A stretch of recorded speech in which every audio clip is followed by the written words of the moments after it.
Boa noite, pessoal. Olha, eu estou muito feliz em ver vocês de novo depois de longa e tenebrosa jornada, né? Eu nem me lembro qual que foi a nossa última aula. Deixa eu pegar aqui. A nossa última aula foi no dia 29 de setembro, faz quase um mês. Porque daí a gente teve prova, feriado e semana da biologia, né?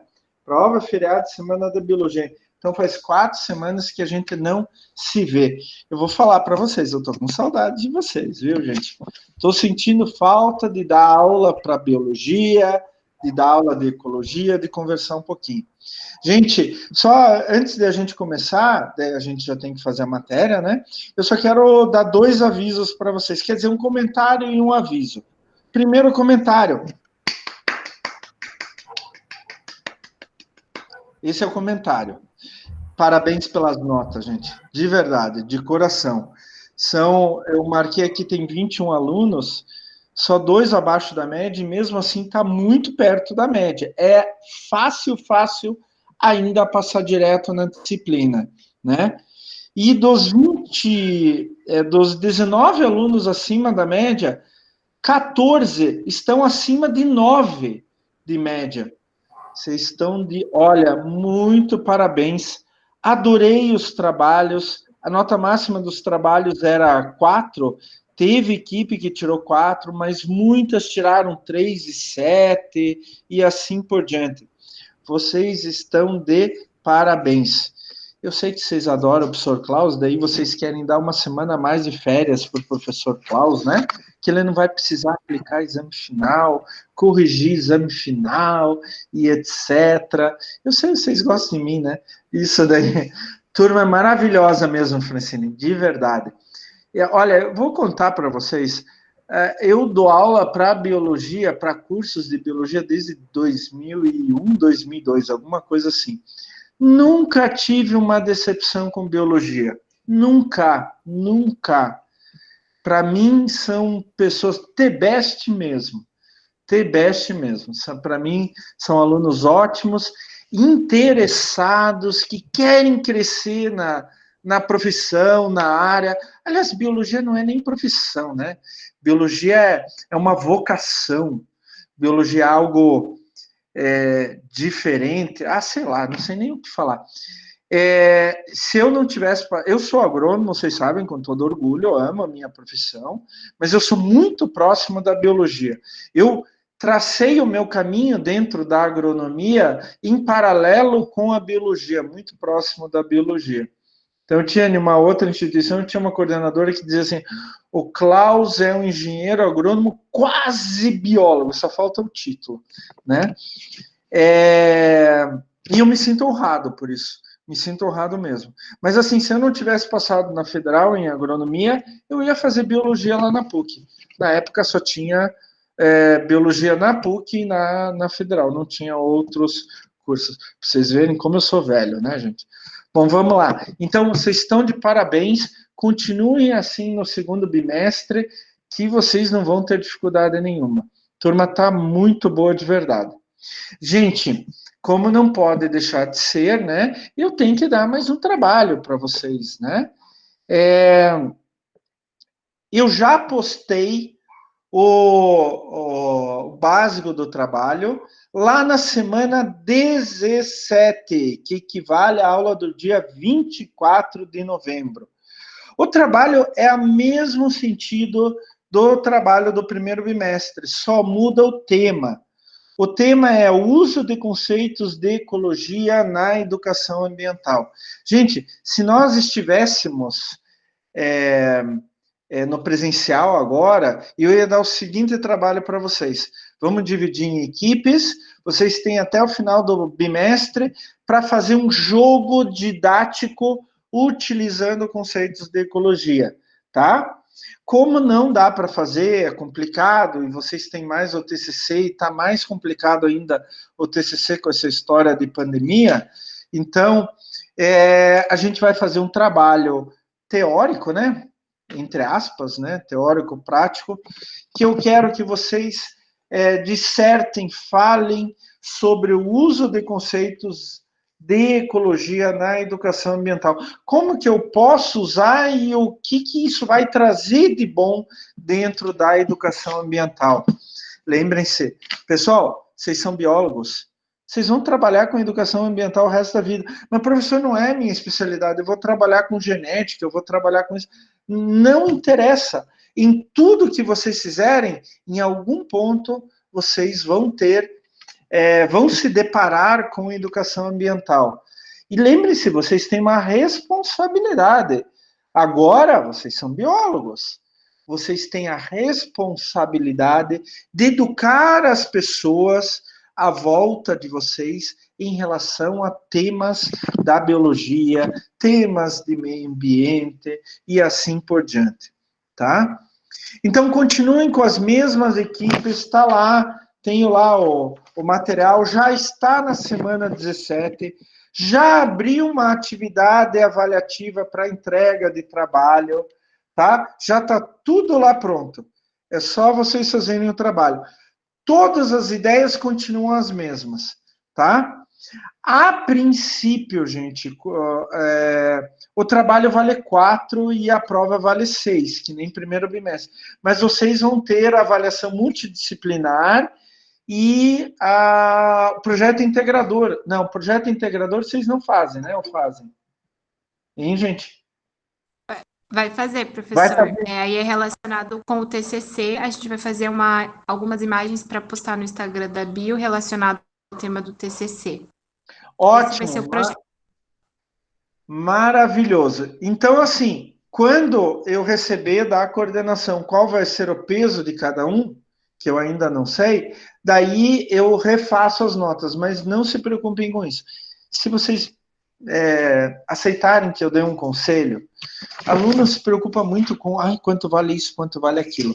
O aluno devia se preocupar em eu vou ser o melhor que eu posso na prova, no trabalho, na avaliação multidisciplinar, no projeto integrador e assim por diante. Isso que vocês devem se preocupar. Quando a gente calcula muito, eu vou tirar tanto nisso, tirar tanto naquilo, daí eu passo e pronto, me livro. Isto não é um bom significado, tá? Então, significa que a pessoa não gosta muito daquilo, etc.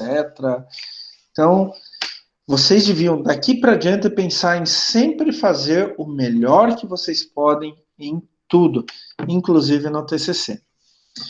Outra coisa, quem que de vocês assistiu minha palestra semana passada?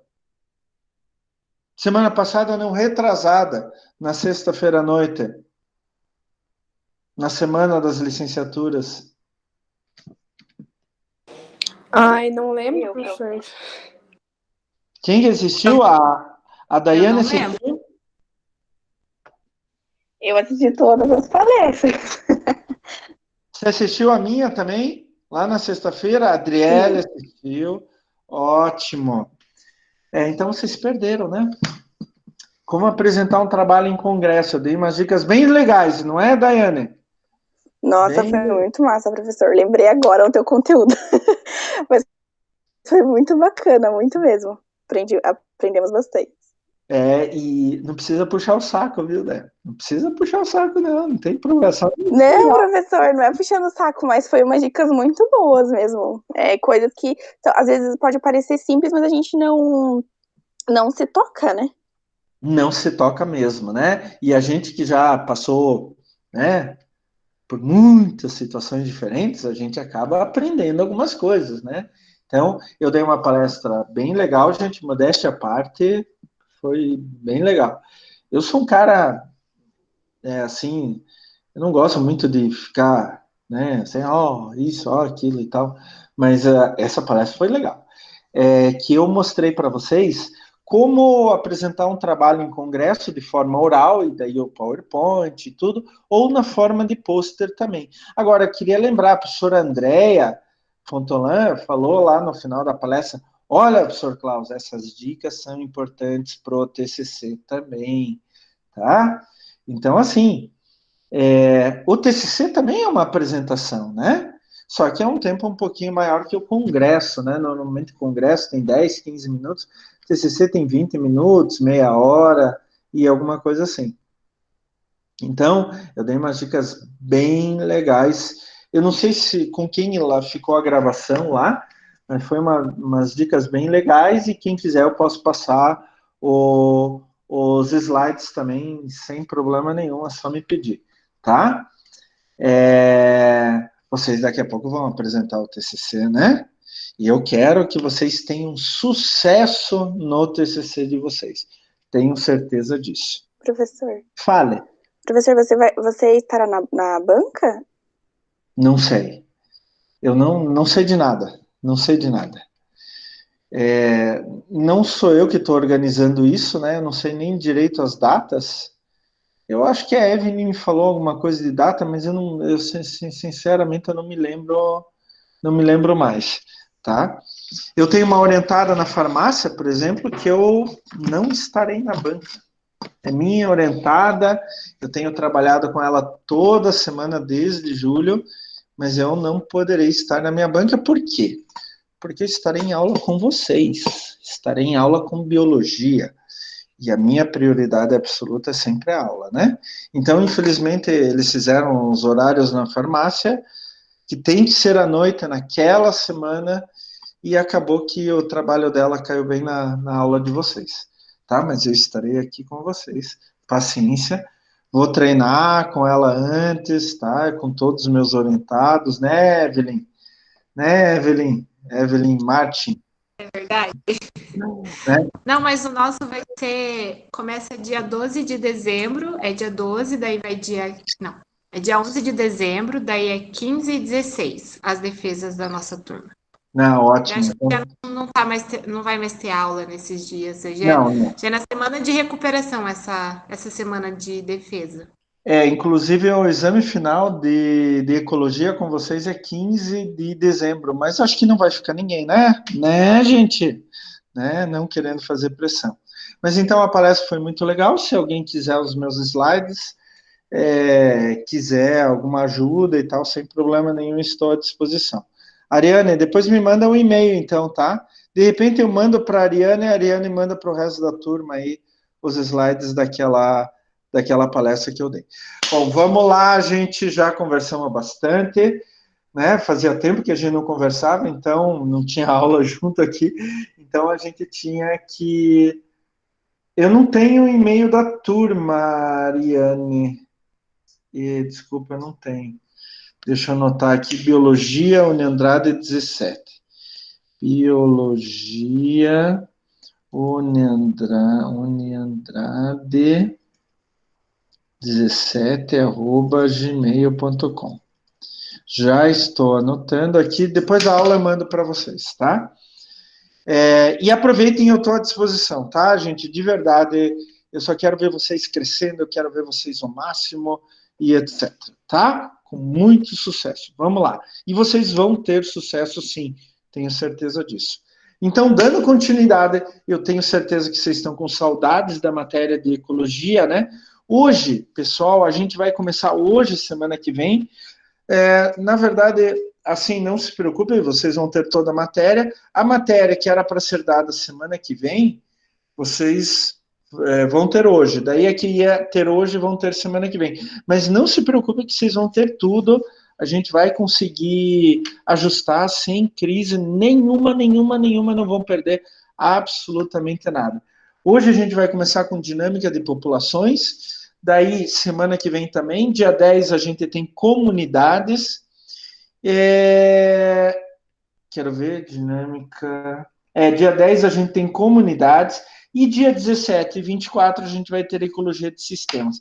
Da ecologia de sistemas a gente vai fechar tudo. E daí a gente vai trabalhar, inclusive, questões bem práticas. Como que a gente pode utilizar no dia a dia ecologia de sistemas? Na atividade humana, tá? No nosso dia a dia. Nós vamos conversar bastante nessas duas aulas de ecologia de sistemas. Mas hoje a gente vai falar de dinâmica de populações. Gente, é um assunto que, assim, eu adoro.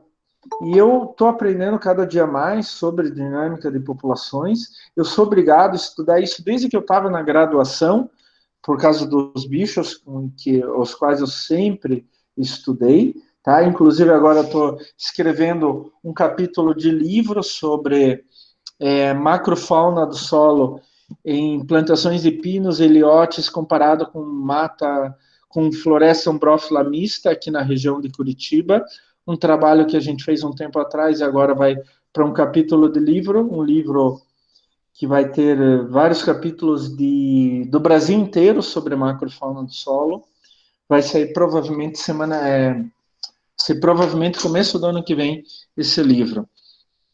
Então eu estou trabalhando com isso e a gente fala um pouco sobre dinâmica de populações nesse capítulo. Dinâmica de populações é básico para você entender como um sistema funciona, qualquer sistema funciona. Então, quando você pega os conceitos básicos de dinâmica de populações, você começa a entender por que uma população sobe, desce ou fica estável ao longo do tempo. Eu até estou lendo agora um livro sobre ecotoxicologia de minhocas e nesse livro comenta muito como que os agrotóxicos, que é o tema central do livro, como que os agrotóxicos eles podem afetar a dinâmica de populações. E daí eles fazem comparações de experimentos feitos em laboratório com experimentos feitos em campo ou semicampo, como em alguns casos. E a dinâmica de populações é bem diferente em experimentos de laboratório, onde você tem um sistema fechado, confinado e com condições controladas, em relação ao sistema de campo, onde você tem o efeito de tudo que acontece em volta, né? Tanto dos fatores bióticos quanto dos fatores abióticos, né? Até bem interessante que em ecotoxicologia a gente usa a ideia do pior caso, né? Porque isso? Como que é isso, o pior caso? A gente faz os experimentos em laboratório porque sabe que em laboratório o agrotóxico vai entrar em contato maior com o organismo-alvo, normalmente minhocas, que a gente usa bastante, mas dá para fazer com colêmbola também, com enquitreídeo, dá para fazer com alguns outros organismos do solo, mas ele entra em contato e daí ele atinge o auge do efeito dele sobre aquele organismo. Quando a gente vai replicar o experimento a campo, então você tem uma série grande de outros fatores, inclusive a própria minhoca pode fugir daquele lugar, né? Migrar para outro lugar, porque aquele lugar tem um agrotóxico, etc. Então você tem uma série de outros fatores onde que vai fazer que o agrotóxico não tenha tanta influência no organismo como ele tem no experimento de laboratório. Por isso que a gente chama, em ecotoxicologia, o experimento de laboratório como o pior caso, o pior cenário possível. E daí a gente, inclusive, trabalha a licença do agrotóxico, né? O uso ou não do agrotóxico, porque para você registrar o agrotóxico hoje na grande maioria dos países do mundo, inclusive no Brasil, tem que fazer uma série grande de testes. Uma empresa chega a gastar $1 milhão só em testes ecotoxicológicos para cada agrotóxico, tá? Para cada agrotóxico. Então, isso é muito caro e é muito trabalhoso. Tem que, para registrar o agrotóxico, tem que fazer testes ecotoxicológicos, né? E daí, então, isso significa o quê? Como a gente busca a pior influência possível, o pior caso possível, quando chega no campo, o agrotóxico acaba não tendo tanta influência como ele tinha em laboratório, tá? Isso é muito bom. Isso é muito bom. A gente já restringe muito os agrotóxicos nessa visão do pior caso possível, na visão da pior situação possível, tá? E é assim que a gente tem agido no mundo inteiro, desde a década de 80, quando começaram os testes ecotoxicológicos e agrotóxicos, principalmente em fauna de solo, tá? Mas isso é bem interessante porque trabalha a dinâmica de populações. Inclusive, hoje eu estava lendo um trabalho, por exemplo, a campo, quando eu aplico Benomil. Benomil é um agrotóxico que nem existe mais hoje, ele está proibido hoje porque ele é cancerígeno. Mas há anos atrás foi feito experimento com Benomil e daí se viu, por exemplo, não só quantas minhocas adultas tinha ali, quantas o Benomil matou, e etc., mas também o número de minhocas jovens, o número de cucuns de ovos de minhocas, mais ainda o número de ovos de minhocas que eram viáveis, porque algumas vezes a minhoca libera um ovo, só que este ovo a gente chama de cocum. Eu não sei o termo em português, porque a gente aqui no Brasil só fala cocum de minhocas, né? Que nem aquele filme antigo lá dos extraterrestres que tinha um ovo e tal, década de 80, acho que é o filme. Mas, então, na dinâmica de populações com testes ecotoxicológicos, ele via, por exemplo, nesse trabalho que eu li, se o ovo era viável ou não, por exemplo. Então, ele coletava o ovo no campo, levava para o laboratório, esperava o ovo eclodir, né? Hatching, eclodir, sair uma forma jovem, né? Ser um indivíduo jovem. Eu publiquei uns anos atrás com o pessoal da Embrapa e com o pessoal de uma universidade da Argentina, trabalho de ecotoxicologia com minhocas, com herbicida, onde a gente pegou a segunda geração. A gente colocou herbicida na primeira geração, esperou colocarem os cucuns, eclodir os cucuns e testamos a segunda geração, né? Isso faz tudo parte da dinâmica de populações. Então, quando você estuda qualquer organismo, você obrigatoriamente, se você quer saber qual o comportamento deles, você vai estudar dinâmica de populações, tá? Então, é um negócio muito legal e é um negócio para a gente usar na prática também. Vocês viram que eu toda aula falo assim, vamos falar de ecologia na prática, vamos falar de como que a gente pode utilizar a ecologia no dia a dia, como que a gente tem que pensar a ecologia e etc. Exatamente para a gente sair daquele trono, olha, trabalhamos conceitos ecológicos e tal, mas e o que serve isso? Para comer, para beber, para respirar? Aliás, para tudo isso, né? E a dinâmica de populações entra muito forte aí, gente.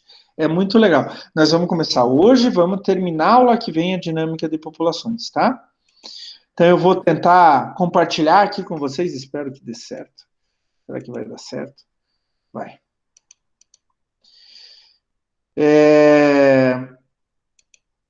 Eu queria que alguém abrisse aí o microfone e me dissesse se estão enxergando o slide. Alguém abre o microfone? Tem alguém assistindo minha aula, gente? Sim, tá aparecendo o slide, professor. Eu encho o saco de vocês, né? Pego no pé de vocês lá. É isso daí. Vamos lá, então. Gente, ali está semana 12, porque essa aula foi semana passada, né? Era para ter sido semana passada, mas teve semana de ecologia, de biologia. Aliás, 2 palestras maravilhosas. Amei, gente. Amei. Na terça-feira à noite. Então, essa era para ser na semana 12, por isso está aqui semana 12, mas nós estamos na semana 13. Estamos quase no final. Pessoal, falta pouco. Força! Que vocês já estão quase se formando também. Vamos então conversar um pouquinho sobre dinâmica de populações. A gente começa hoje e termina semana que vem. Vamos lá. Primeira coisa. O que é uma população? Vocês se lembram lá? Uma das primeiras aulas. Grupo de organismos da mesma espécie que ocupam um espaço particular, um espaço específico, né? Da mesma espécie que ocupa um espaço específico, né? Então, indivíduos que pertencem à mesma espécie e que estão no mesmo local. Né? Se a gente pensar um pouquinho mais adiante, um conjunto de populações é uma comunidade, né? Conjunto de populações que funciona como uma unidade. Inclusive, ele tem uma série de relações entre as diferentes populações. A gente vai ver daqui 2 aulas isso quando a gente falar de comunidades. A gente chama de transformações metabólicas coevoluídas. Mas vamos voltar à nossa população. Então, eu falei para vocês que população são organismos, indivíduos da mesma espécie que habitam o mesmo local, né? Então, eles começam a se relacionar um com o outro. E uma das formas mais comuns deles se relacionarem é através da reprodução. E daí começa a população se modificar. Óbvio, se uma população não consegue se reproduzir dentro dela, ela em pouco tempo ela vai se extinguir, né? Inclusive, eu tenho trabalhos mostrando isso, trabalhos de ecotoxicologia mostrando isso. Algumas vezes o agrotóxico, ele não mata o indivíduo adulto, mas dificulta a reprodução.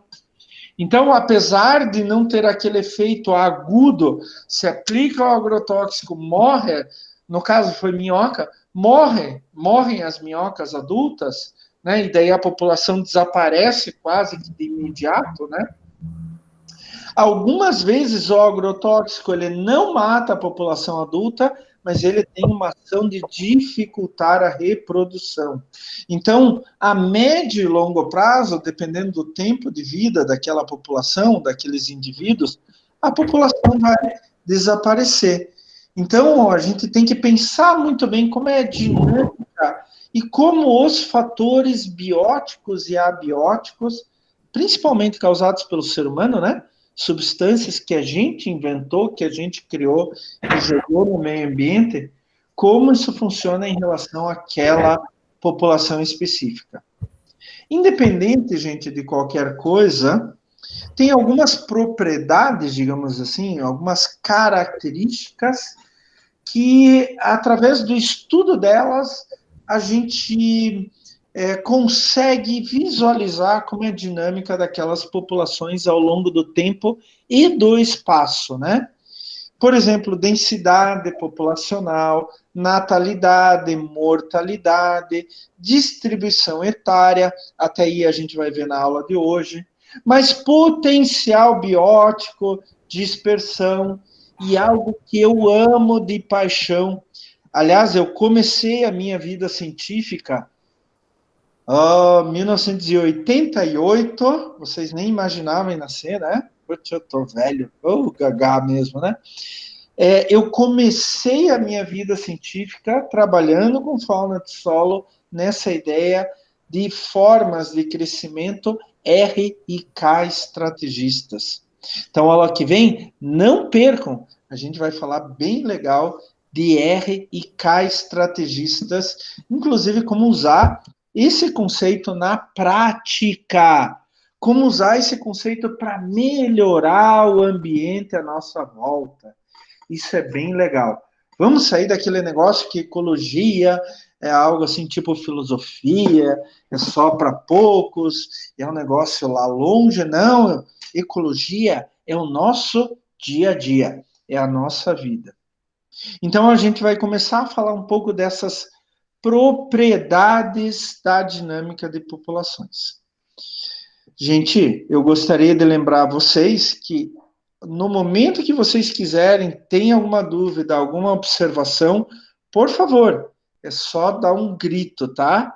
Como eu adoro essa área, eu vou falando, tá? Então, mas qualquer dúvida, qualquer colocação, contribuição que vocês quiserem fazer, podem parar a aula sem problema algum, tá bom, pessoal? Bom, dentro da dinâmica de populações, a coisa mais comum que a gente usa são os índices de densidade populacional.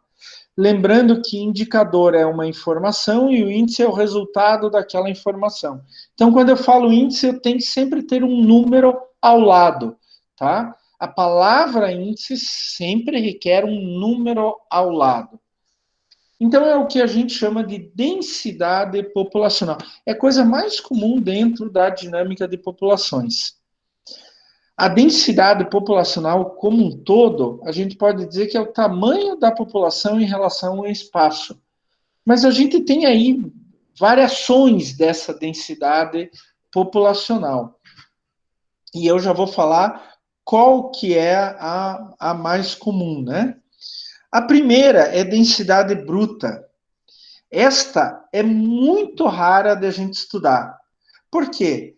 É por unidade de espaço total. Então, o que acontece? Eu vou lá numa área, pego o estado do Paraná inteiro, e eu vou ver quantas onças existem no estado do Paraná inteiro. E eu não vou deixar passar nenhuma. eu identifiquei todas, eu marquei todas as onças, isso é densidade bruta. Então, eu pego uma determinada área e eu vou estudar quantos organismos ou quantos indivíduos tem daquela espécie, naquela população. Então, isso é extremamente raro. Então, por exemplo, eu que trabalho há 30 anos com fauna de solo, a gente não faz isso em fauna de solo porque a gente chega a ter densidades populacionais, não aqui no Brasil, mas na Europa eu já vi isso, de 1 milhão de indivíduos por metro quadrado. Aqui no Brasil, o máximo que eu consegui foi 100 mil indivíduos por metro quadrado. 1 metro por 1 metro, gente. E a gente pega normalmente só os primeiros 5 centímetros de profundidade. Então imagine, 100 mil indivíduos em uma área de 1 metro por 5 centímetros de profundidade. Não tem como fazer densidade bruta, tá? Então a gente faz uma amostragem. A gente chama de densidade populacional, mas a gente faz isso por amostragem, tá? É muito raro, então, densidade bruta. Como eu falei, no caso da onça, densidade bruta a gente consegue mais com grandes animais ou grandes vegetais, que é fácil de você visualizar e não tem um número muito alto ali, tá? O segundo índice de densidade populacional que a gente pode usar é densidade ecológica. Isso é interessante, porque ela nem sempre se refere somente aos indivíduos de uma população. Mas a principal ideia da densidade ecológica é a área que pode ser colonizada. Então, eu tenho uma determinada área, os organismos estão concentrados em um ponto dessa área, mas eles podem colonizar a área toda, por exemplo. Então, a gente faz uma extrapolação pela área que ecologicamente pode ser colonizada, tá? Não é muito comum também, não é muito comum. Mais comum é a abundância relativa, principalmente relacionada ao tempo. Abundância relativa qual é a densidade populacional ao longo do tempo de um certo grupo. Principalmente no caso daqueles organismos que a gente determina um método de coleta por tempo, não por área, tá? Então, quando a gente vai fazer, por exemplo, o índice de qualidade de água, que a gente vai coletar diferentes organismos dentro da água, no rio, isso é muito comum a gente fazer, a gente mede o tempo que a gente tem de esforço de coleta. E daí, por exemplo, 5 minutos, 10 minutos, meia hora de esforço de coleta. Então, quantos organismos eu consegui identificar ou recolher, ou os dois, né, ao mesmo tempo, em um determinado tempo, tá? Isso também é feito para outros organismos, se faz também para aves, por exemplo. Quantas aves eu consigo visualizar e identificar em um certo período de tempo? E assim por diante, tá? E daí a gente pode fazer uma extrapolação de quanto teria a área toda, ao longo do tempo e etc. E uma outra coisa que, por exemplo, a gente faz muito na fauna do solo é a chamada frequência de ocorrência. Então, eu vou lá numa área qualquer e tiro 10 amostras, tá? Nessas 10 amostras, a espécie A apareceu em quantas? A espécie B apareceu em quantas? A espécie C apareceu em quantas? Quanto maior a percentagem de amostras que contém aquela espécie, mais a espécie está espalhada por toda a área. Isso é muito comum em fauna de solo, tá? Muito comum em fauna de solo, mas muito comum mesmo a gente fazer isso. Então, você vai numa área qualquer, tira 10 amostras. Fulsomia cândida apareceu em quantas dessas 10 amostras? Se ela apareceu nas 10 amostras, significa que aquela população ela está mais dispersa.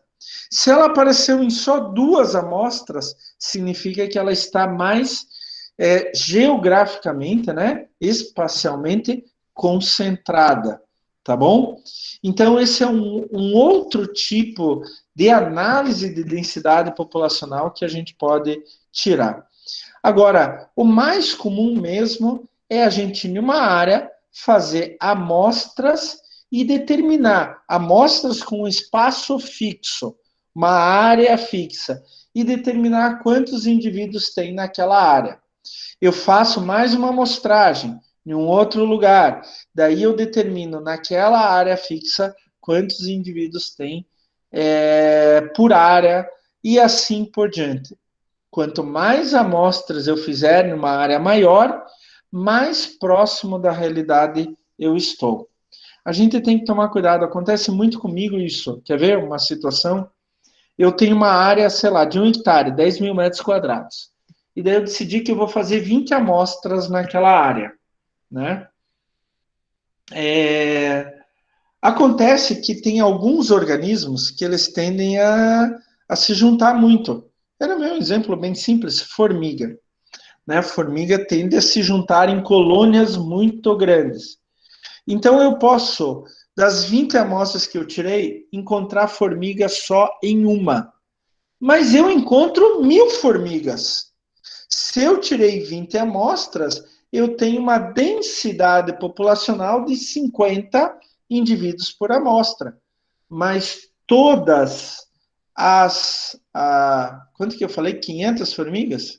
Não. O que eu falei? Mas, por exemplo, eu tenho 1000 formigas em uma amostra só. Tirei 20 no total. A frequência de ocorrência é baixa. Mas quando eu encontrei formiga, eu encontrei numa alta densidade populacional. Se eu faço uma divisão, 1000 formigas por 20 amostras, eu vou ter 50 formigas por amostra de média. Mas isso não é real.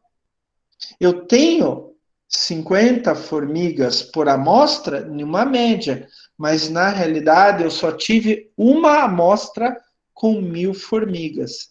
Então, nesse caso, calcular a densidade populacional média com as 20 amostras é fantasioso, é errado. O certo daí seria, olha, eu até posso fazer, deu 50 indivíduos em média por amostra, mas só que só apareceu em uma amostra das 20 que eu tirei. Então, quando a gente trabalha com densidade populacional, pessoal, cuidado, tá? Principalmente com amostragens. Eu posso ter muitos indivíduos de uma espécie só em uma amostra e nenhum em outras amostras, tá? Daí isso não torna aquilo real você fazer uma média entre todas. Daí talvez fosse, nesse caso específico, juntar com densidade populacional a frequência de ocorrência, tá? Então, as formigas só apareceram em 5% das amostras, em uma entre 20 amostras, em 5% das amostras. Apesar que, nesses 5% de amostras, a densidade populacional foi lá no teto, tá? Tomem muito cuidado com isso. Quando vocês forem calcular a densidade populacional, vocês sempre tem que ter um número de indivíduos por uma certa área. Vocês tomem cuidado com o número de amostras que vocês vão tirar e qual resultado vocês vão ter, tá? Outra coisa, é muito, muito comum, e daí eu estou dando um monte de dica aqui para vocês, tá? É muito comum, eu vejo por aí, o pessoal fazer amostragens ao longo do tempo. Então, a gente tem 4 estações, né? Primavera, verão, outono e inverno. Fazer pelo menos uma amostragem em cada estação. Legal, ótimo. Então, você faz uma amostragem em cada estação, daí você acaba tendo o efeito da estação, do clima, dos fatores abióticos. A gente, então, quando vai fazer, por exemplo, a amostragem de colêmbula em agroecossistema, é natural você ter um pico populacional no inverno. Mas aí não é por causa do frio, é por causa da camada de material que fica em cima do solo nessa época do ano, né? Da cobertura do solo que fica nessa época do ano. Então tem outros fatores. Mas assim, eu tenho visto alguns trabalhos, independente de qual organismo que está sendo estudado, eu tenho visto alguns trabalhos que daí pegam e fazem uma média. Outono, inverno, primavera, verão, somam tudo e dividem por 4. Qual que foi a média anual? Isto não significa nada. Absolutamente nada. Quando a gente trabalha com dinâmica de populações, mais importante do que a média anual, olha, durante o ano tal organismo teve uma densidade populacional X por metro quadrado, ou X por hectare. Isso não significa nada. Mais importante do que isso na dinâmica de populações é como ele variou ao longo do tempo em função das condições abióticas. Tá? Então, tomem muito cuidado com essas extrapolações. Nunca faça, independente do organismo, nunca faça uma média anual. Tá? Nunca faça uma média anual. É a mesma coisa que se pegar clima, chuva. Então, a gente ficou 6 meses sem chuva. Agora vai começar a chover bastante. Daí eu vou fazer uma média anual. Em Curitiba choveu esta média por mês por ano, naquele ano. Significa o quê? Nada. Porque 6 meses a gente faltou água, morreu de sede, aqui morreu de sede, de fome, não tomou banho, não molhou as plantas, não lavou nada, não lavou roupa, era a mesma roupa 3 semanas seguidas, porque não tinha água para lavar roupa, e etc. E depois começou a chover muito, e a gente morreu afogado por causa das enchentes. Quando eu faço uma média anual, eu perco essa informação. Tá? Então a gente tem que tomar cuidado com isso. Foi uma das minhas brigas no doutorado com meu orientador, que ele não entendia nada de dinâmica populacional, não trabalhava com isso, nem com os organismos ele trabalhava com outra coisa. E daí ele queria que eu chegasse no final de um ano, eu tinha 9 coletas ao longo do ano, queria que eu chegasse no final do ano e fizesse uma média. Biologicamente aquilo não significava nada. Em termos de dinâmica de populações, fazer uma média não significa nada.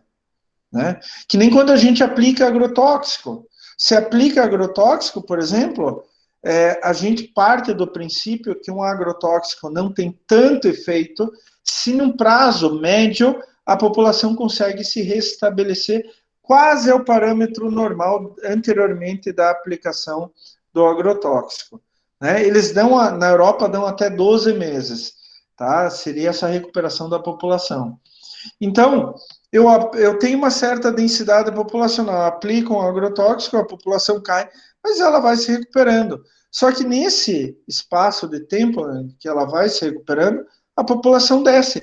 Então, a média anual, ela vai ficar um pouco mais baixa. Isso significa o que em termos de dinâmica populacional? Nada. Ela não vai dizer quanto que era antes, quanto que caiu para quando foi aplicado o agrotóxico e quanto tempo levou para se recuperar aquela população de minhocas. Então, a gente nunca faz uma média da densidade populacional ao longo do ano, tá? Prestem muita atenção com qual organismo vocês estão trabalhando e qual é a função dos fatores que a gente tem falado, né? Várias aulas dos fatores ecológicos, principalmente fatores abióticos, tá? E tem vários métodos para fazer a amostragem, né? Tem o método de Lincoln, que é de marcação e recaptura. Daí eu tenho uma historinha para contar para o professor Klaus. Aí tem a equação, tanto... o método de Lincoln, vocês sabem, funciona assim. Você captura... marca aquele indivíduo, né? Normalmente pássaros você marca com manilha. Daí hoje já tem microchip, né? O mesmo que a gente coloca em cachorro para identificação. O microchip carrega um número, simplesmente uma identificação. E daí, quando você captura de novo, você vai lá e com um aparelho especial, lê o microchip, ele vai ler só o número que está ali no microchip e já está registrado lá no teu computador. Olha, tal número significa um indivíduo adulto, macho, fêmea, dessa espécie, ele foi capturado a primeira vez em tal lugar, tinha tal peso e tinha tal tamanho e assim por diante. Daí, quando você recaptura ele, você faz todas as medições de novo e tal, daí você pode ver o quanto ele viajou, aonde que ele estava, para onde ele foi, quanto ele cresceu, e assim por diante. Dá para ver um monte de coisa nisso. É muito comum para aves, está se fazendo muito para peixes e para outros organismos em geral, tá? Então, hoje, esse método de marcação e recaptura está ficando cada vez mais comum. Tem alguns casos onde que eles colocam um microchip com um GPS, que eles podem rastrear ao longo do tempo como é o deslocamento desses. Uma vez eu estava andando ali, passeando na praia de Itapoá, não muito longe do porto de Itapoá, e eu vi ao longe assim algo brilhando. Eu cheguei perto, o que era aquilo? Eu vi um pássaro morto, estava mortinho ali, e o que estava brilhando era uma anilha na perna dele. Bom, o pássaro estava morto já, eu vi a anilha, opa, alguma coisa tem de interessante. Não briguem comigo, mas eu quebrei a perninha do pássaro, já estava morto, tá? A gente já estava em estado de decomposição. Para tirar a anilha, porque eu não tinha nenhuma ferramenta ali, né? Peguei uma pedra, quebrei ali, perninha bem fininha, e tirei a anilha. Cheguei em casa, abri a anilha, né? Assim, estava British Museum, o Museu Britânico, né? E daí estava ali, enviar para tal lugar, bem pequenininho, né? Eu tive que ver com lente de aumento. E um endereço postal bem simples e tinha um número. E eu mandei, eu fiz isso, eu realmente mandei, faz uns 20 anos atrás. Eu mandei para o British Museum. E dali um belo tempo eu recebo uma cartinha em casa, dizendo, olha, obrigado, etc., com uma ficha.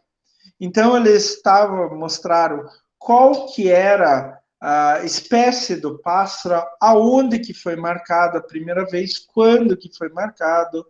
Então, eles calcularam que aquele indivíduo tinha voado 5.000 quilômetros em relação ao ponto de marcação original ao ponto de recaptura que foi lá em Itapoá, durante acho que uns 2 ou 3 anos diferentes. Então, esse método é muito comum para ser feito, tá? Tem alguns casos, gente, que já estão fazendo com insetos, principalmente abelhas. Daí eles têm umas marcações bem pequenininhas, normalmente uma tinta que colocam na face anterior do tórax, né, aqui na parte de cima, etc. Outro método de estimativa de densidade é a contagem total, né? Como eu falei ali, a densidade bruta. Eu vou numa área e conto tudo que está na área. Não é difícil para fazer com plantas, por exemplo, mas fazer com qualquer outro organismo, principalmente invertebrados, é quase impossível. E o outro método é a amostragem por quadrado ou por transecto. Quando a gente vai fazer macrofauna do solo, a gente tem o método TSBF, Tropical Soil Biology, o TSBF, puxa vida, não me lembro o que significa o F. Mas é um método onde que a gente faz um quadradinho de madeira, né, uma moldura, normalmente de 50 por 50 ou de 25 por 25. Esse é o Tropical Soil Biology Method, né, o TSBF, que é para solo tropical, ele é 25 por 25. Na Europa se usa 50 por 50, porque aqui as populações são muito maiores. Para a gente coletar num solo de 25 por 25, de 50 por 50, é muito bicho para contar. Daí a gente vai lá, joga o quadrado no chão, ao acaso, e coleta lá. A gente pode fazer isso, por exemplo, com plantas, para fazer o levantamento florístico, né, de um local, a gente determinar uma área, 50 metros por 50 metros, 100 metros por 100 metros, e daí eu vou coletar, ou vou identificar todos os indivíduos que estão ali. Se eu vou trabalhar com plantas, por exemplo, com árvores, eu vou identificar todas as árvores com perímetro na altura do peito acima de tanto. E assim por diante, né? Perímetro em volta, a altura do peito entre 1 metro e 1,20 m de altura. E tem uma outra forma que é por transectos. Eu vou numa área qualquer, lá uma área de 100 por 100 metros, e traço retas. E daí eu vou fazendo coletas dentro desta reta. Até o trabalho que eu estou escrevendo agora para o livro de macrofauna aqui no Brasil, a gente coletou bem assim. A gente coletou, pegou uma área grande, fez 3 transectos, e em cada transecto a gente fez uma sub-área de 25 por 25 e tirou todos a macrofauna até 20 centímetros de profundidade daquela área específica. A gente foi lá, cavou, tirou um por um, catou manualmente um por um e devolveu a terra para a mesma área, tá? Mas assim, depende do organismo que você vai trabalhar, gente. Depende do organismo que você vai trabalhar. Você vai trabalhar com pulga em cachorro, você vai fazer a coleta das pulgas por indivíduo de cachorro. Sei lá, estou chutando agora. E assim por diante. Então, depende do organismo que você vai trabalhar, tá? Então, vejam lá a espécie que vocês estão trabalhando, qual a melhor método de estimativa de densidade daquela espécie. Gente, tão importante quanto, ou até mais importante quanto densidade, é a tal de natalidade, né? Ou taxa de nascimento. É a capacidade que uma população tem de crescer por meio de reprodução. Então, a taxa de nascimento é que vai dizer se aquela população vai se manter ao longo do tempo. E algumas vezes, mais do que o número deles, é importante a taxa de nascimento deles. Vocês vão ver daqui a pouco, então a gente faz um cruzamento de propriedades dentro da dinâmica populacional. Não usa só uma propriedade ou outra propriedade, a gente pode usar várias propriedades diferentes, tá? É claro que sim, nascimento, uma população não se mantém ao longo do tempo em uma certa área, né? Então não adianta ela ter muito agora. Isso a gente vai ver bastante em RK estrategistas na aula que vem. Não adianta a gente ter muitos indivíduos agora se eles não conseguem se reproduzir, né? Agora a gente tem que tomar cuidado, né? Normalmente, para a reprodução, a gente precisa de macho e fêmea. Mas tem alguns organismos que não usam macho, por exemplo, né? Então, a gente tem que tomar cuidado com isso daí. Eles podem se reproduzir, mesmo não tendo os dois sexos na população.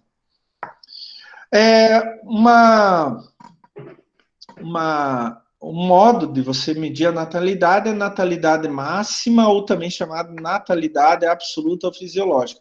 Gente, essa é o ideal do ideal do ideal. Se não acontecer nada de errado, nada. Eu tenho condições ideais de temperatura, umidade, alimentação, não tenho nenhum predador nessa população e tudo mais. Pronto, quantos indivíduos podem nascer? Esse é um tipo de natalidade que a gente trabalha muito pouco. Por quê? Na vida real não acontece isso, né? Obviamente, né? Você não tem a condição ideal para ter a produção máxima de novos indivíduos. A gente pode até fazer uma comparação. Qual seria a natalidade máxima em relação à natalidade ecológica ou natalidade efetiva? Então, o próprio nome fala, natalidade ecológica é aquilo que depende do ambiente em volta. Natalidade efetiva é aquilo que realmente nasceu levando em conta o ambiente. Então, a natalidade ecológica ou efetiva é o crescimento sob condição ambiental real, tá? Como se calcula isso? Bom, natalidade bruta ou absoluta é o número de indivíduos sobre uma unidade de tempo em condições ideais de ambiente, né? E natalidade específica, novos indivíduos, por unidade de tempo e unidade de população. Como assim, professor? Olha aqui nesse quadro eu tenho um exemplo para vocês. É para natalidade bruta e natalidade específica. Então, eu tenho uma população original de 50 indivíduos protozoários. Eles se reproduzem por bipartição, eles vão sendo divididos, tá? A cada hora, ou na primeira hora, a população vai de 50 para 150 indivíduos. Então, a natalidade bruta ou absoluta, na condição ideal, foi 100 indivíduos naquela hora. A natalidade específica foi dois novos protozoários por hora por indivíduo. Então, eu tinha 50 originais, e eles, 50 originais, reproduziram mais 100. Então, 2 para cada indivíduo. Mas aqui eu usei o mesmo dado, tá? Mas lembrem-se que natalidade bruta é o número total e natalidade específica é o número por indivíduo original. E cada situação, cada população, cada sistema, ecossistema, vai ter uma condição diferente. Então, vamos lá. Natalidade máxima, absoluta ou fisiológica, condição ideal. Natalidade ecológica ou efetiva é o ambiente real.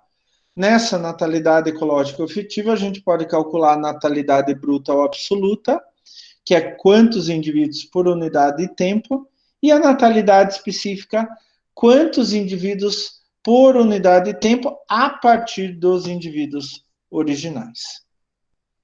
O que é mais comum, gente? Natalidade bruta ou absoluta, tá? Esse é o mais comum. Obviamente, natalidade ecológica ou efetiva. Eu vou ser sincero com vocês. Faz tempo que eu não vejo um trabalho com natalidade máxima em condição ideal. Faz muito tempo, mas muito tempo mesmo. Eu vejo isso bastante quando a gente estuda pragas da agricultura em laboratório. Daí eles colocam os indivíduos adultos em uma condição ideal e veem qual é o máximo de natalidade que eles podem ter, máximo de produção de novos indivíduos que eles podem ter. Mas quando eles transferem isso para o campo, no campo tem muita coisa. Daí a produção de novos indivíduos cai bastante. A natalidade cai bastante. Daí eu tenho a natalidade ecológica ou efetiva. Uma outra coisa muito, muito, muito, muito importante, mortalidade. Aliás, quando a gente estuda a ecotoxicologia de qualquer organismo que seja, a gente estuda natalidade e mortalidade. Mas a primeira coisa que a gente estuda é mortalidade, depois a gente vai estudar a natalidade. É bem interessante isso, né? Eu nunca tinha me tocado disso, mas quando estava preparando a aula de vocês, é isso mesmo que acontece. Obviamente, mortalidade quantifica as mortes dos indivíduos de uma população. É óbvio, né? É claro, com toda certeza. E a gente tem duas maneiras de medir a mortalidade, né?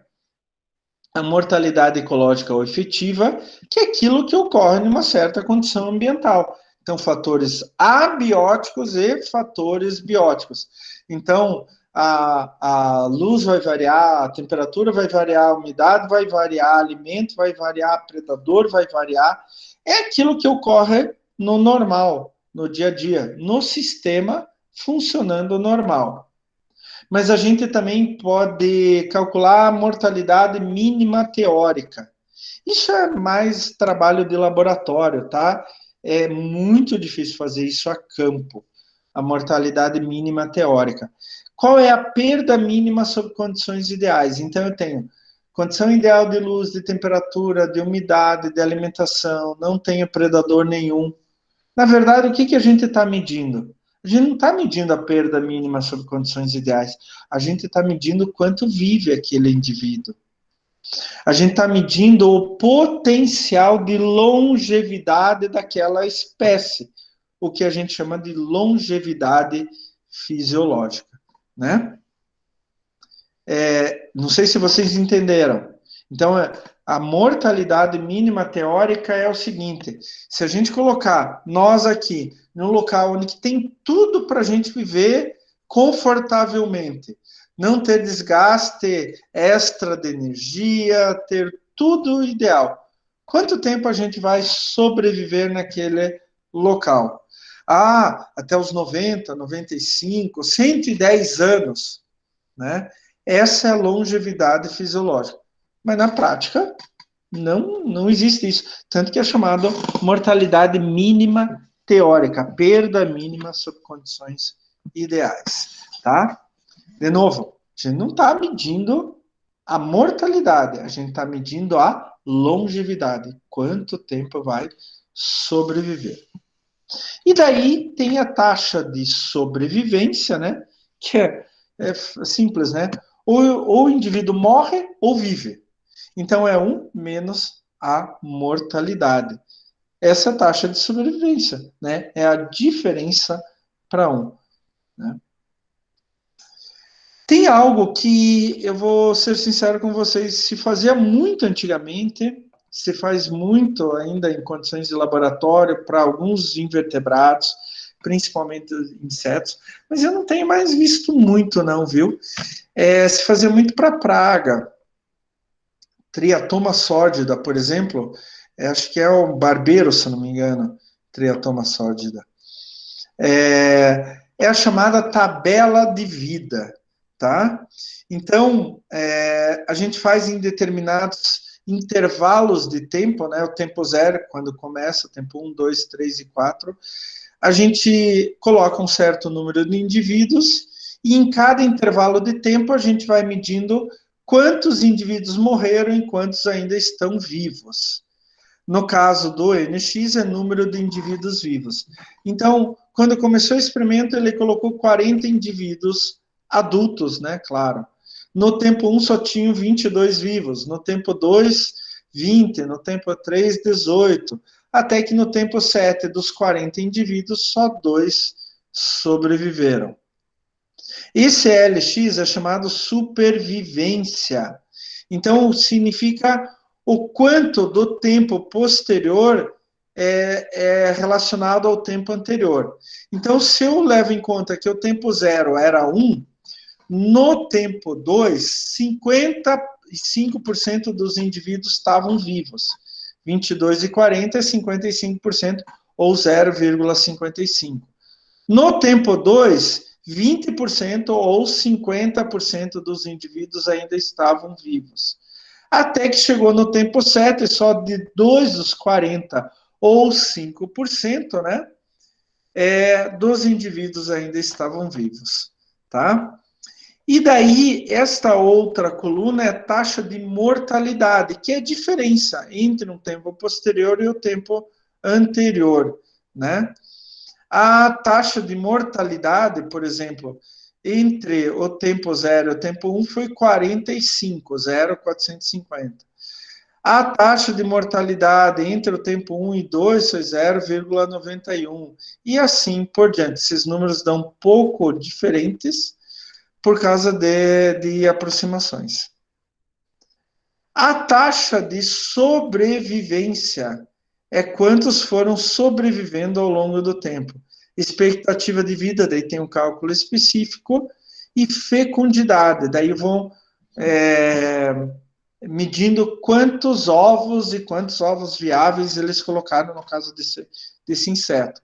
Por que fecundidade só começa no tempo 4? Porque tem o tempo de maturação do indivíduo até a época de reprodução, tá? Mas tabela de vida, infelizmente, não é mais muito utilizada. Ainda é utilizada para pragas da agricultura, mas na ecologia normal, digamos assim, entre aspas, ecologia convencional, não é mais muito usada. Uma outra coisa que é importante é a curva de sobrevivência, né? Aqui, de novo, o caso de Triatoma sórdida em condições de laboratório, quanto vai sobrevivendo ao longo do tempo. E a curva de sobrevivência, a gente vai tirando, deixa eu ver uma coisa aqui. A curva de sobrevivência vai pela supervivência. Então, 1, 0,5, 0,55, 0,5 e assim por diante, até chegar em 0,05 aqui, tá?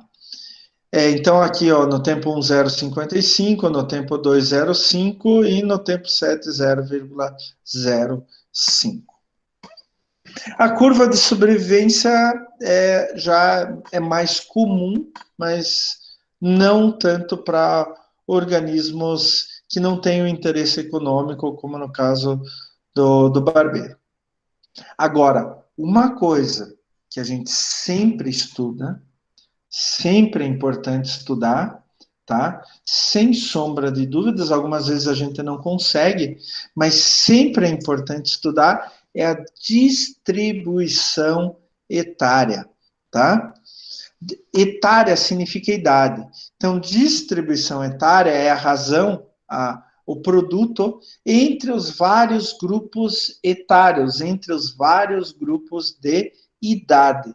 E isso nos dá uma informação extremamente importante quanto ao estado reprodutivo atual da população. Por exemplo, uma população que tem mais jovens, ela tende a expandir com rapidez. Uma população que a média entre jovens, adultos, mais velhos é mais ou menos igual, é uma população estável ao longo do tempo. Quer dizer, ela não vai se expandir para o futuro, mas também não vai entrar em declínio. Agora, uma população com predominância grande de indivíduos mais velhos é uma população que a gente chama em declínio. E isso dá para ver no ser humano. Lembre-se que o ser humano é um ser vivo como qualquer outro. Então, ele reflete muito dos conceitos de ecologia. Vamos pegar a Europa, por exemplo, né? Europa, as pessoas, elas não querem mais ter filhos. Então, o casal se une sem problema, vai ficando mais velho, e não tem filhos. Não tem ninguém para substituir eles.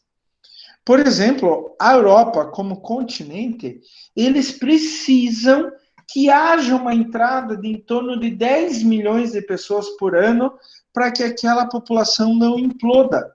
Porque eles estão se reproduzindo tão pouco, eles têm tão poucos filhos, que eles não conseguem manter o mesmo número populacional, não conseguem manter uma população estável. Gente, agora eu quero que vocês me digam, vamos lá, abram os microfones e me digam, em relação ao ser humano, quantos filhos um casal precisa ter, em média, para que a população fique estável? Abaixo disso, a população vai entrar em declínio e acima disso, a população está em expansão. Quantos filhos um casal, dentro de uma população humana, precisa ter, em média, para a população como um todo continuar estável ao longo do tempo? Vocês sabem me dizer? Alguém? Ah, não sei, professor, mas acho que, sei lá, uns 2, 3. Eu vou chutar 2. 2. Uhum. Porque hoje em dia, quem tem 2 filhos é muito, né? Não é que nem no tempo dos nossos avós, que tinham uns 20 filhos, ou mais ou menos. A minha avó só teve um filho. E olha, minha avó era de 1899. E ela não quis ter mais. Foi o meu pai. Meu pai era filho único. Por que 2 filhos, gente? Não é só chutar. Lembrem-se que vocês são biólogos, vocês precisam entender o porquê das coisas. Por que 2 filhos?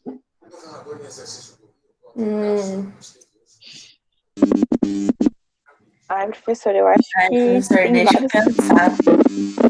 A questão financeira, que é bem complicada ultimamente para todo mundo. Não estou falando. Ó, eu até vou sair. Quero olhar para vocês. Eu não estou falando de questão financeira, eu estou falando de ecologia. Eu não estou falando de situação financeira, ideológica, idosa ou ecologia, pura ecologia. Por que vocês falaram que para a população humana em um certo país ficar estável ao longo do tempo, precisa ter no mínimo 2 filhos? Por que isso? Por alguma situação estatística? Ô, professor, Ah, bom, deixa eu pensar. Por exemplo, lá na China, a população é muito grande. ainda é. Ainda é, né? E eles tinham diminuído, né, uma época, tipo, permitindo somente, acho que no máximo, um filho. Eles estavam com uma política do filho único, tá? Significa que cada casal precisa ter um filho. Teoricamente, com isso, a população cai. Ela leva um tempo para cair, não cai de uma hora para outra, tá? Então, aí tem algumas regiões, por exemplo, eu vi uma matéria, algumas regiões da Europa, que eles recrutam, né, jovens para trabalhar nessas regiões, porque as pessoas não têm mais filhos, e a população ela tende a envelhecer, e a cidade, né, acaba virando uma cidade deserta, né? Porque as pessoas só envelhecem, elas não têm filhos, os filhos dos filhos não têm mais filhos, e aí a importância, né, de ter mais de um filho, acho que é isso, né? Daí as pessoas, né, vão se reproduzindo e vão populando, né, aquelas cidades. E a tendência é a cidade não envelhecer tão rapidamente. Tem um nexo aqui que você falou, mas a gente tem que pensar mais a fundo. Primeiro lugar, o ser humano, você falou da China, o ser humano tem um tempo de geração muito grande, então a gente só começa a se reproduzir, em média, depois dos 20 anos de idade. Claro que tem gente que se reproduz antes, tem gente que se reproduz depois, mas em média, depois dos 20 anos de idade, né? Eu falei para vocês que eu posso ter 3 tipos de população. Uma população estável, uma população em expansão e uma população em declínio. E perguntei para vocês quantos filhos cada casal de ser humano precisa ter para uma população continuar estável. Vocês me falaram 2. E eu queria saber o porquê. Olha, uma boa pergunta para a prova, hein? Aquela coisa, professor. 1 é pouco, 2 é bom, 3 é demais. Não acredito nisso. Até minha avó riu aqui. Mentira, vai. Não, falando sério. Tô brincando, professor. Mas sei lá, pode ser. Tem uma razão bem simples. Por que vocês falaram 2? É simplesmente para substituir o pai e a mãe quando morrem. Simplesmente para substituir. Então, se um casal tem um casal tem 2 filhos, quando esse casal morre, esses 2 filhos substituem. É claro que eles vão formar casais com outros, né? Óbvio, mas eu estou falando só numericamente. Mas não é este número médio que um casal precisa ter para a população continuar estável. Abaixo de um certo número, a população cai. Acima desse número, a população sobe. Por que, Daiane? Obrigado. Porque o microfone dela tava chiando. Ah, tá. Gente, o número mágico para uma população humana é 2,1. Então, cada casal, em média, precisa ter 2,1 filhos para a população continuar estável.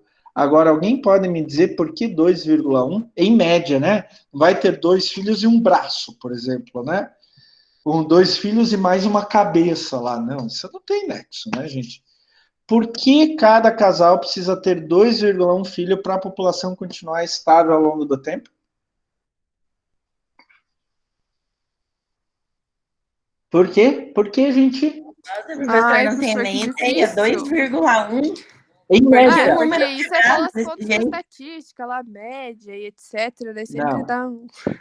Não, tem uma razão ecológica. Tem? Tem. Você está na tô aula de pensando. biologia.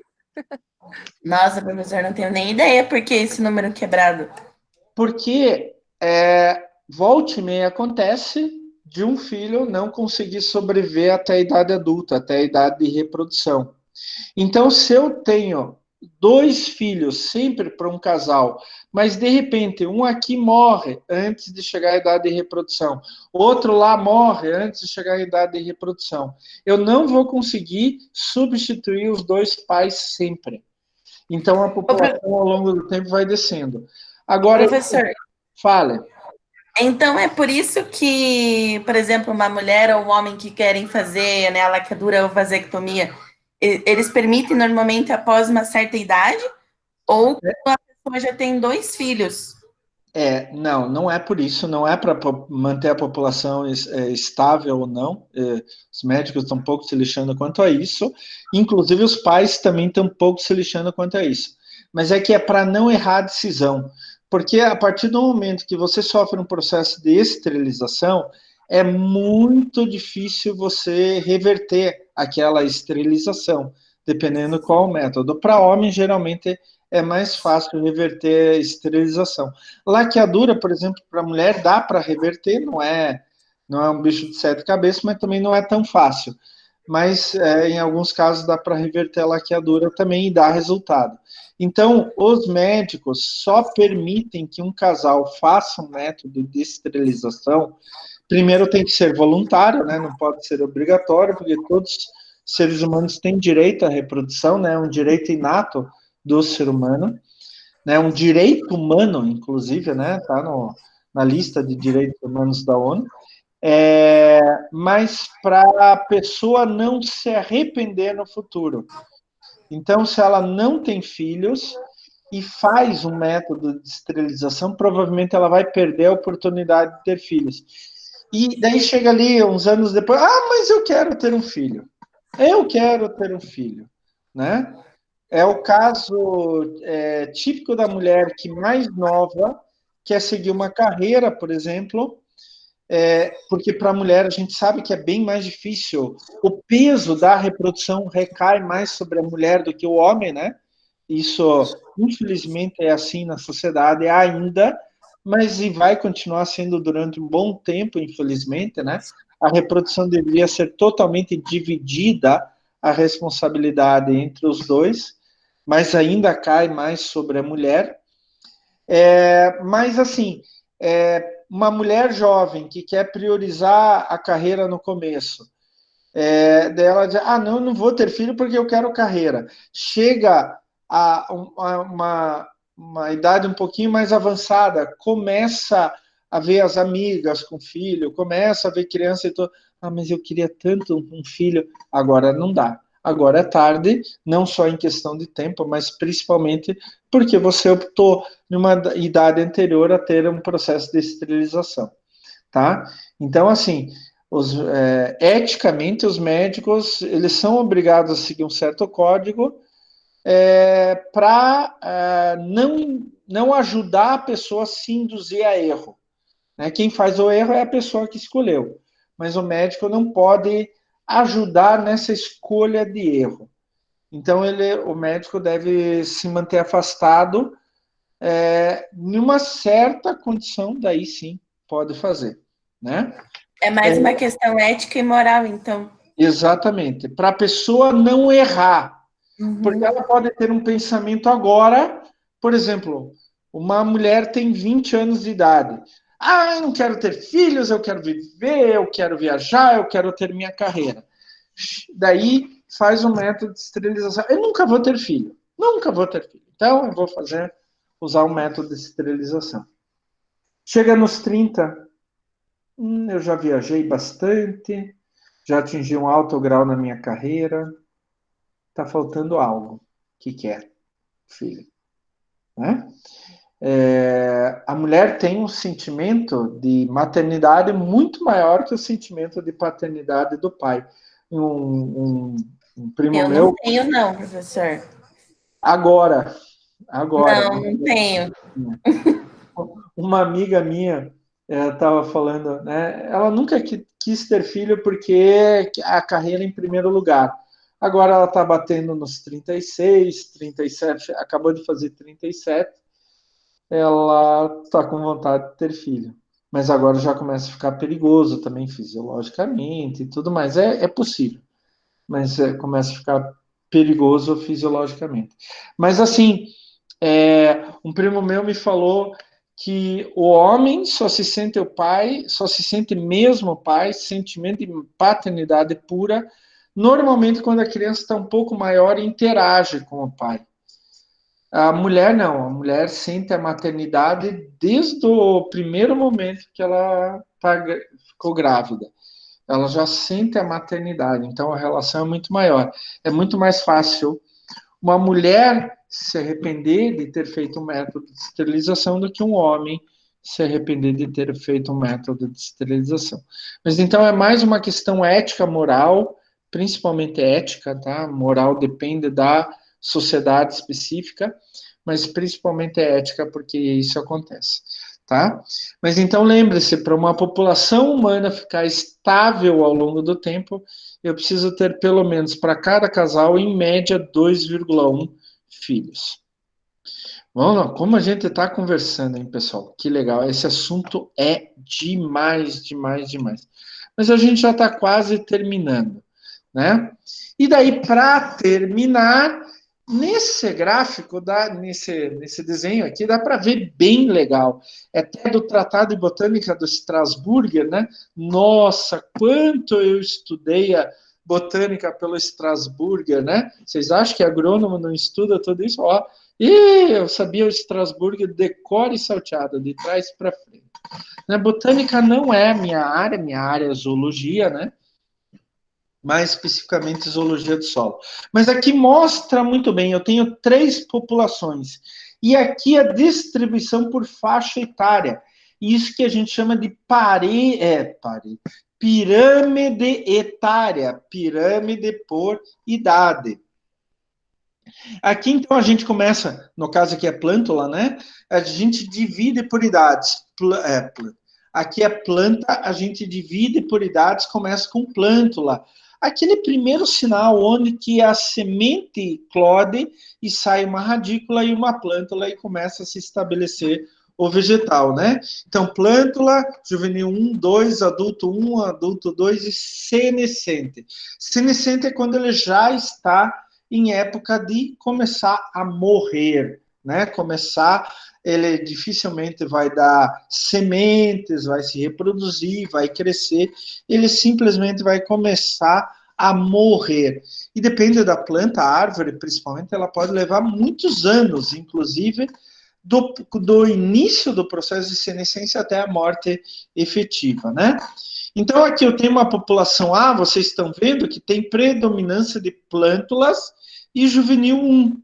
Isso significa o quê? Que ao longo do tempo, esta população pode ser considerada em expansão. Então, em termos de dinâmica populacional, ao longo do tempo, essa população vai se expandir. Por quê? Eu tenho muitos indivíduos novos que têm uma capacidade reprodutiva para o futuro grande. Então, daqui a algum tempo eu vou ter muitos adultos e eles vão se reproduzir. Então, a gente denomina essa população como, ao longo do tempo, é uma população que está se expandindo. Ela tem essa propriedade de se expandir. A população C, vocês vão ver aqui, tem muitas plântulas, mas tem muitos juvenis, tem muitos adultos e tem poucos senescentes. Isto, quando ela é bem distribuída na forma de pirâmide propriamente dito, né, significa que essa população é estável ao longo do tempo. Provavelmente ela vai se manter ao longo do tempo nesta posição. Olha, vamos comparar com o ser humano. Então, você pega um país... Não, vamos primeiro fazer o último tipo de população, daí a gente compara com o ser humano. A última população, que é a população em colapso, que aqui está representada pela população B, tem quase nada de plântula, poucos juvenis, poucos adultos. O adulto 2 já é aquele que está ficando mais velho, que não consegue se reproduzir tanto, e tem muitos adultos já, muitos indivíduos em senescência, né, indo para a morte. Não se reproduzem mais, não crescem mais. Essa é uma população que tem poucos indivíduos que podem se reproduzir no futuro. Então, a gente chama de população em colapso. Qual que é o ideal? O ideal é a população C. É aquela população que está no seu auge. E assim vai se manter ao longo do tempo. Quando ela começar a ter menos plântulas e juvenis, significa que daqui a algum tempo ela vai ter menos adultos, vai ter menos reprodução e ela vai começar a cair. Se a gente comparar com o ser humano, com diferentes países, o B, por exemplo, é a Europa. Europa, Japão, o Canadá está indo para isso, ainda nem tanto. Os Estados Unidos vai para isso também daqui a pouco, mas principalmente Europa e Japão, onde tem muitos indivíduos velhos e tem poucos indivíduos novos. Então a população está em colapso, ela está diminuindo. Por isso que a Europa precisa de imigrantes. Você vai para algumas cidades na Europa, o que menos tem é nativo dali. O resto tudo são imigrantes. Agora você pega um país da África, por exemplo, onde que tem muitos jovens e as pessoas não conseguem chegar a uma idade mais velha, né? Elas morrem antes, os jovens vão tomando seu lugar e daí eles se reproduzem cada vez mais. Agora, um país mais ou menos como o Brasil, talvez a Argentina, um país meio termo, é uma população que, apesar de estar crescendo, a gente considera estável, que tem uma divisão melhor em forma de pirâmide das diferentes faixas etárias. Aliás, o Brasil, logo, logo, eu não dou uma geração para o Brasil ter a distribuição etária da população B, tá? A gente está aumentando cada vez mais o número de velhos em relação ao número de jovens. E a gente tem que tomar cuidado para a nossa população não entrar em colapso, tá? Gente, você está analisando uma população, não vamos falar mais de ser humano, pessoal. Vamos ver uma população de peixes, por exemplo.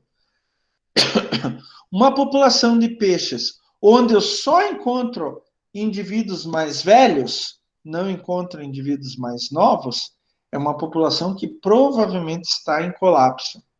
Uma população de peixes que eu só encontro indivíduos mais novos, não encontro indivíduos mais velhos, poucos adultos, é uma população que com certeza vai aumentar ao longo do tempo. Agora, uma população saudável, uma população já estável, é aquela que eu tenho proporções bem definidas em forma de pirâmide, de indivíduos muito jovens, indivíduos adultos e indivíduos mais velhos. Então, primeiro, bastante indivíduos mais novos, um pouco menos jovens, um pouco menos jovens, um pouco menos adultos, um pouco menos adultos e menos velhos. Essa é uma população que você pode dizer que é saudável, uma população que está estável ao longo do tempo, tá?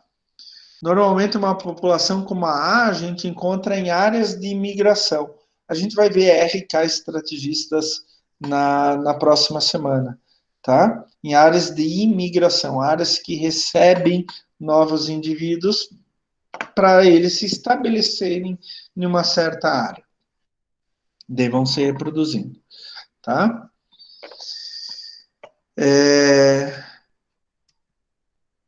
Por hoje é só, pessoal. Nossa, a gente já... Nossa, quase 10 horas, gente. Vocês ainda estão aqui. Não sumiram. Que ótimo, pessoal. Fico feliz. Pessoal, por hoje é só. A gente vai conversar um pouquinho mais sobre dinâmica de populações na semana que vem. E olha, eu falo para vocês. Dinâmica de populações é metade da ecologia, tá? Eu estou exagerando, mas é uma boa parte. É muito, muito importante dinâmica de populações quando a gente vai estudar a ecologia de um certo grupo, tá? É muito importante, principalmente distribuição etária, tá? Alguém tem alguma pergunta, alguma dúvida? Quer fazer alguma colocação, uma experiência que já teve em relação a isso que a gente falou hoje?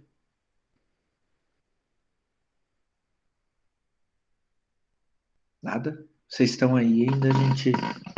Vocês estão... Eu tô. Tô aqui, professor. Tá. Pense nisso que a gente falou hoje, gente. E daí, semana que vem, a gente vai falar um pouco mais sobre esse assunto maravilhoso que é a dinâmica de populações. Eu quero, antes que vocês fiquem decorando equação, equação vocês podem pegar no livro, ver e colocar e calcular. Eu quero que vocês pensem em o que usar, cada caso em que usar alguma coisa e como interpretar aquilo. O significado daquilo é muito mais importante do que saber uma equação de cor, tá? A equação você pode pegar no livro, ler e fazer a conta e pronto. Agora, interpretar é muito mais importante. Gente, não se esqueçam, peguem 5 minutinhos para vocês irem lá na atividade de frequência, responderem a atividade de frequência, daí vocês já ficam com a presença assegurada para essa semana. E eu quero ver vocês semana que vem aqui no mesmo bate-canal, no mesmo bate-horário, no mesmo bate-assunto e com o mesmo bate-professor. Tá certo, pessoal? Estou sentindo falta de vocês e quero ver todos aqui semana que vem. Beleza, prof. Ok, professor. Tchau. Tchau, tchau, gente. Beijo, professor. Boa semana. Não se esqueçam do trabalho, já está lá na semana 17. Tá? Beleza. Até semana que vem, pessoal. Tchau, tchau. Tchau.